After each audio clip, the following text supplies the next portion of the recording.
Hello friends, नमस्कार। मैं बलराम कुशवाहा हमारे YouTube channel Kushwaha educate class में आप सभी का स्वागत करता हूं। आज हम पढ़ने वाले हैं फ्यूचर सिंपल में इंट्रोगेटिव प्रश्नवाचक। प्रश्नवाचक में होता क्या है, हम जब बात करते हैं या कोई ट्रांसलेट करते हैं, हिंदी से अंग्रेजी अनुवाद करते हैं, तो इसमें प्रश्न आता है और प्रश्न इस तरह से आता है, क्या आप वहाँ जाओगे, क्या आप खाना खाओगे, क्या आप रुपए खर्च करोगे, वगैरह वगैरह इस तरह से। तो आइए हम चलते हैं फ्यूचर सिंपल समझते हैं। फ्यूचर सिंपल टेंस में देखेंगे आज हम इंट्रोगेटिव प्रश्नवाचक वाक्यों को हिंदी से अंग्रेजी अनुवाद आसानी से कैसे करें और किस तरह से ये स्टूडेंट लाइफ में कक्षा 6वीं से 12वीं तक के जो विद्यार्थी हैं उनके लिए किस तरह से आसान होने वाला है टेंस, और किस तरह से विद्यार्थी इन चीज़ों को सीखें। पढ़ाई के साथ साथ डेली यूज़ में भी काफ़ी ज़रूरत होती है टेंस की। तो आइए चलते हैं। और हाँ, हमारे चैनल पर आप नए नए आए हैं तो चैनल को प्लीज़ सब्सक्राइब करें, लाइक करें और कमेंट भी करें। तो आइए हम देखते हैं फ्यूचर सिंपल। पहचान इसकी होती है बात के अंत में गा, गी, गे।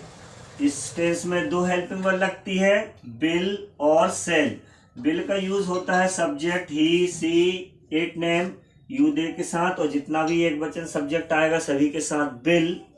और सेल हेल्पिंग वर्ब लगेगी सब्जेक्ट आई और बी के साथ, और जितना भी बहुवचन होगा सभी के साथ सेल हेल्पिंग वर्ब लगेगी। इंट्रोगेटिव प्रश्नवाचक, इसका स्ट्रक्चर हमने ये लिख दिया है, question word plus helping verb plus subject plus verb का first form plus object plus ROS plus आखिरी में क्वेश्चन मार्क। देखिए हम किस तरह से ट्रांसलेट करते हैं, बहुत आसानी से आसान शब्दों में करेंगे।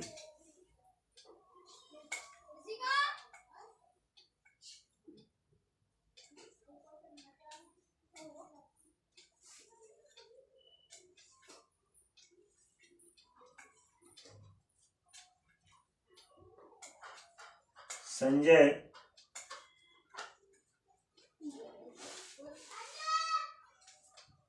कितने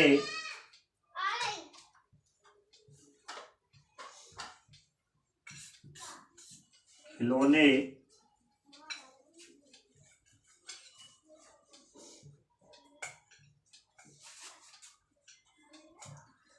संजय कितने खिलौने बनाएगा, ये वाक्य है। अब आप इसको आसानी से कैसे अनुवाद करोगे, कैसे ट्रांसलेट करोगे, आपको हम बताते हैं बहुत ही सरल शब्दों में।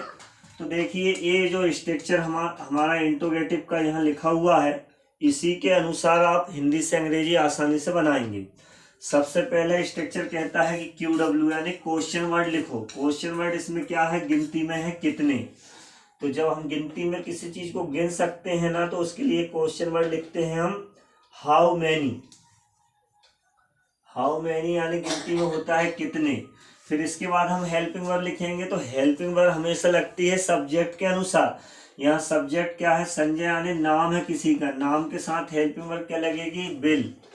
तो यहाँ हम हेल्पिंग वर्ब के स्थान पर लिख देंगे विल।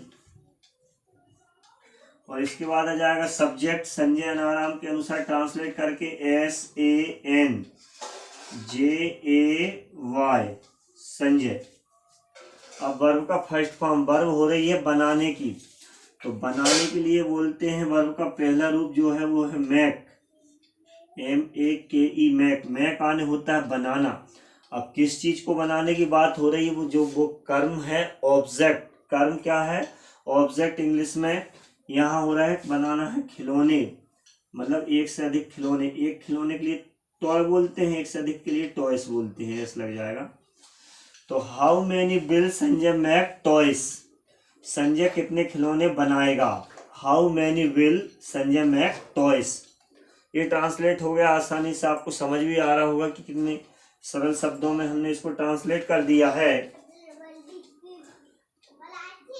थोड़ी सी कैमरा क्वालिटी अच्छी नहीं होगी तो उसके लिए अब क्या, धीरे धीरे सब्सक्राइबर बढ़ेंगे, पैसे आएंगे, फिर उसके बाद नया मोबाइल ले लेंगे। अभी आप थोड़ा सा एडजस्ट कर लें, हम हमारा चैनल को सब्सक्राइब कर लें, लाइक कर लें, कमेंट कर लें, है ना। और आप लोगों के सहयोग से ही आगे बढ़ सकते हैं, नहीं तो नहीं बढ़ पाएंगे, है ना। तो देखिए आगे दूसरा वाक्य,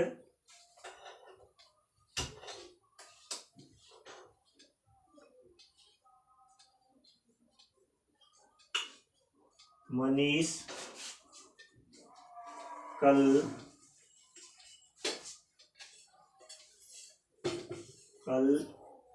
रुपए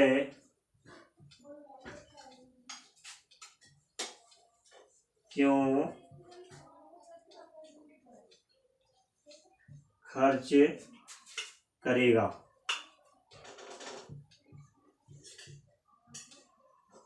आखिरी क्वेश्चन मार्क। ये वाक्य है दूसरा, मनीष कल रुपए क्यों खर्च करेगा। देखो वाक्य अंत में गा गी गे आए तो मतलब आप समझ लेना वाक्य किस टेंस का है, फ्यूचर सिंपल का है। बहुत आसान है। अब इसको ट्रांसलेट करेंगे हम स्ट्रक्चर के अनुसार। स्ट्रक्चर क्या कहता है, स्ट्रक्चर बोलता है सबसे पहले आपको लिखना है क्या, क्वेश्चन वर्ड। यहाँ क्वेश्चन वर्ड क्या है हिंदी में, क्यों है। क्यों के लिए हम अंग्रेजी में क्या लिखेंगे, वाई, WHY, वाई मीन्स क्यों। हेल्पिंग वर्ब मनीष यानी नाम है, नाम के साथ हेल्पिंग वर्ब क्या आएगी, विल। तो यहाँ हम लिख देंगे विल, वाई विल। फिर आ जाएगा सब्जेक्ट मनीष, तो मनीष अनाराम के ट्रांसलेट के अनुसार MANEESH, Manish, why will Manish. इसके बाद आ जाएगा वर्ब का फर्स्ट फॉर्म, वर्ब हो रही खर्च करने की। खर्च करने के लिए बोलते हैं spend, SPEND, spend. Why will Manish spend. अब किस चीज को खर्च कर रहा है, मतलब ऑब्जेक्ट, उसका कर्म क्या है, रुपए। तो रुपए के लिए लिखेंगे हम मनी। अब इसमें एक चीज रह गई है, आने वाला कल। अब आने वाले कल को हम लिखेंगे ROS, V of the sentence की जगह पर। आने वाले कल के लिए बोलते हैं अंग्रेजी में टुमारो।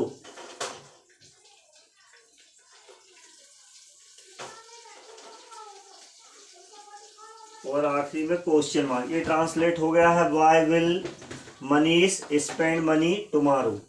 आपको समझ आ रहा होगा, बहुत आसानी से हम ट्रांसलेट कर पा रहे हैं। और भी आपको और वाक्य बना कर बताते हैं, आप भी ऐसे ही आसानी से कर पाओगे। बस आप करना क्या है, आपको ये पहचान इसकी हेल्पिंग वर्ब और इसका स्ट्रक्चर, जो संरचना है, रचना सूत्र जिससे हम कहते हैं इंग्लिश में स्ट्रक्चर, इसको आपको याद करना है। अगर ये याद हो गया तो आप आसानी से मीनिंग्स याद करने के बाद जो भी वाक्य है आप उसको आसानी से ट्रांसलेट कर पाओगे। बस अंग्रेजी में क्या है, जो भी नियम कानून है उसको याद करना है, ठीक है। अब तीसरा वाक्य हम करते हैं,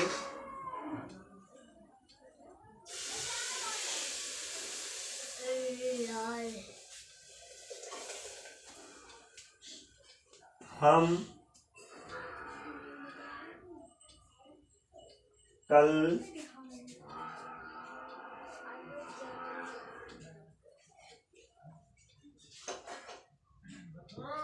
क्रिकेट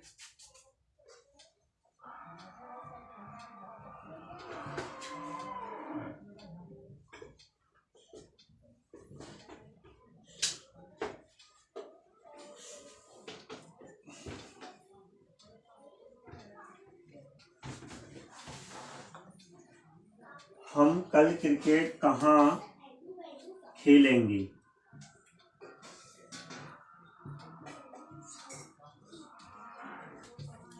हम कल क्रिकेट कहाँ खेलेंगे, ये वाक्य है, तीसरे नंबर का वाक्य है। अब आप इसका ट्रांसलेट समझें, किस तरह से हम ट्रांसलेट करेंगे। तो यहाँ कहाँ जो क्वेश्चन वर्ड है उसके लिए अंग्रेजी में लिखेंगे वेयर। वेयर मीन्स कहाँ, ये हो गया क्वेश्चन वर्ड। अब इसमें हेल्पिंग वर्ड हम आने बी के साथ हेल्पिंग वर्ड लगेगी सेल, तो सेल लिखेंगे। इसके बाद सब्जेक्ट लिखेंगे वी। वेयर आने कहाँ, हेल्पिंग वर्ब सेल, सब्जेक्ट है वी, वर्ब का फर्स्ट फॉर्म वर्ब हो रही है खेलने की। खेलने के लिए लिखेंगे हम वर्ब का first form play. Play means होता है खेलना। अब ऑब्जेक्ट, किस चीज को खेलने की बात हो रही है, क्रिकेट, तो यहाँ ऑब्जेक्ट क्या है, क्रिकेट है।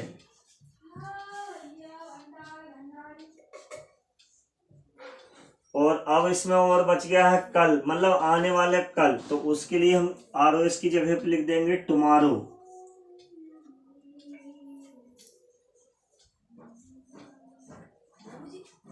टुमारो आने वाला कल।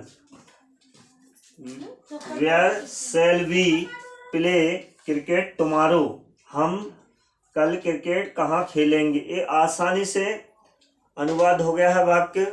और भी हम वाक्यों को करते हैं, एक वाक्य और करते हैं।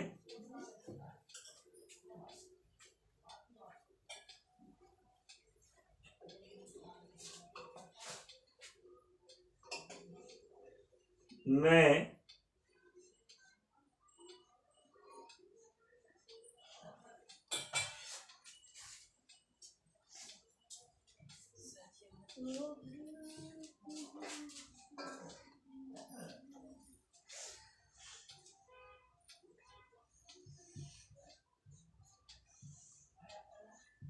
ये वाक्य है, सरल वाक्य है, मैं पानी कैसे पीऊंगा। अब वो तो अपन ट्रांसलेट सीख रहे हैं, इसलिए कोई भी वाक्य भाई बना के सीखना है सरलता से, आपको समझ जाए आसानी से। नहीं तो कठिन भाषा का उपयोग करें, समझना हमको आए ना आपको आए, तो ऐसे वाक्य ट्रांसलेट करने से क्या है, फिर समझ में नहीं आता ना। तो देखिए यहाँ क्वेश्चन वर्ड क्या है, कैसे। तो कैसे के लिए लिखेंगे हम हाउ। और मैं आने आई के साथ हेल्पिंग वर्ब क्या लगेगी, सेल, तो यहां हम लिखेंगे सेल। इसके बाद सब्जेक्ट लिख देंगे आई, हाउ सेल आई। अब वर्ब का फर्स्ट फॉर्म का वर्ब हो रहे पीने की। पीने के लिए क्या बोलते हैं अंग्रेजी में, ड्रिंक, DRINK, ड्रिंक आने होता है पीना। वर्ब का फर्स्ट फॉर्म होता है ड्रिंक। अब किस चीज की बात हो रही, पीने की, पानी। ये है कर्म माने object, WATER, water. Water means क्या होता है, पानी। ये देखो हमने 4 वाक्य भाई ट्रांसलेट किए हैं, तो आपको समझ भी आए होंगे। बस क्या है, आपको याद ही रखना है कि पहचान क्या है। इसमें हेल्पिंग वर्ब 2 लग रही, विल और सेल, ये आपको याद रखना है। और जो सबसे ज्यादा जरूरी क्या है, स्ट्रक्चर है, इसका जो रचना सूत्र है, ये आप याद कर लोगे। इसके द्वारा आप पेपर में आसानी से ट्रांसलेट कर सकते हो। और डेली लाइफ में जब हम बात भी करते हैं तो ये इस तरीका होता है कि स्ट्रक्चर के अनुसार आसानी से वाक्य को जमा कर बोल सकते हैं। वीडियो अच्छा लगा है तो प्लीज हमारे चैनल को सब्सक्राइब करें, लाइक करें, कमेंट करें। मिलते हैं अगली वीडियो में, अगली क्लास में। अगली क्लास में हम पढ़ेंगे इंट्रोनेगेटिव, मतलब प्रश्नवाचक नकारात्मक। ठीक है, नमस्कार, मिलेंगे नेक्स्ट वीडियो में।